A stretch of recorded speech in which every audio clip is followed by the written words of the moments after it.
میں آج آپ تمام دوستوں اور ناظرین کو یہ بتا دینا چاہتا ہوں، ساری تحقیق کے بعد یہ پتہ چلا ہے کہ یہ جو قبر ہے ایک اجتماعی قبرستان ہے جو حضرت شاہ اسماعیل شہید کے ساتھ جو مجاہدین آئے تھے جہاد کرنے کے لیے اس مقام پہ مارکا ہوا ہے، اور ان کی یہ اجتماعی قبرستان میں ان کو دفن کیا گیا ہے۔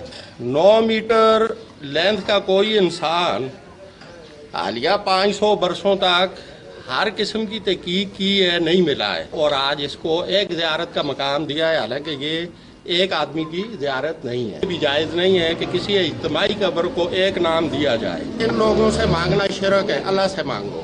یہ حدیث ہے کہ عورتوں کو قبرستان میں نبی کریم صلی اللہ علیہ وسلم نے منع فرمایا، یہاں پہ کپڑے لٹکانا، اس سے تو یہ کپڑے اگر غریبوں کو دے دیں تو وہ ثواب ہے بنسبت اس کے قبرستان میں آپ لوگ کپڑے لٹکائیں، یہاں سے مٹی کھائیں یا اور کوئی چیز کھائیں، شرک میں آتا ہے۔ میں مالان غزی کا رہنے والا ہوں، 55 سال میرے ہو گئے، یہ 2-4 سال پہلے انہوں نے باندھی ہے، اس سے پہلے یہ تمام چھوٹی چھوٹی قبریں تھیں۔ قسم کا آدمی پناہ لینے کے لیے ادھر آتا ہے، کوئی بھی غلط کام کرنے والا، چرس پینے والا اور بھی غلط کام کرنے والا ہم نے کتنی بار پکڑے بھی ہیں۔ لوگ جو لوگ یہاں پہ آتے ہیں جی سجدے کرتے ہیں، کوئی مٹی کھاتا ہے، کوئی ادھر کیا کرتا ہے، کہ یہ بھی اجتماعی قبرستان ہے، 2 سے زیادہ آدمی ہیں ادھر اور وہ بھی شہداء ہیں۔ اپنے لیے دعا کرنی ہے، وہ سامنے مسجد ہے، مسجد میں جاؤ۔ الزوائرات والمتخذین المساجد والسرج، ان عورتوں کے اوپر اللہ نے لعنت کی ہے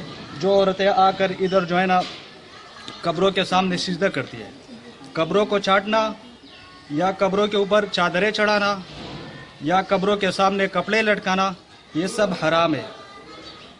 قرآن پاک میں آتا ہے من دون اللہ ما لا ينفعنا ولا يضرنا فإن فعلت فإنك إذا من الظالمین، اللہ کو چھوڑ کر اللہ کے علاوہ کسی کو حاجت روا، کسی کو مشکل کشا ماننا، یہ سب حرام ہے۔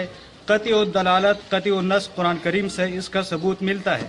لہٰذا اللہ کو چھوڑ کر اللہ کے علاوہ کسی بابا بزرگ سے، کسی امام سے، کسی ولی سے مدد مانگنا یا اس سے کوئی حاجت طلب کرنا، یہ سب حرام ہے۔ یہ باتیں پہنچا دیں، ایک دوسرے کو پریکٹیکل کر کے دکھا دیں تو ٹھیک ہے۔ اگر آپ کا کیمرہ کیپچر کرے تو یہ سامنے آپ دیکھ سکتے ہیں قرآن شریف ہے، وہ کے اچھے سے کپڑے کسی غریب مسکین کو مستحق کو پہنچا دیے جاتے ہیں، ٹھیک ہے۔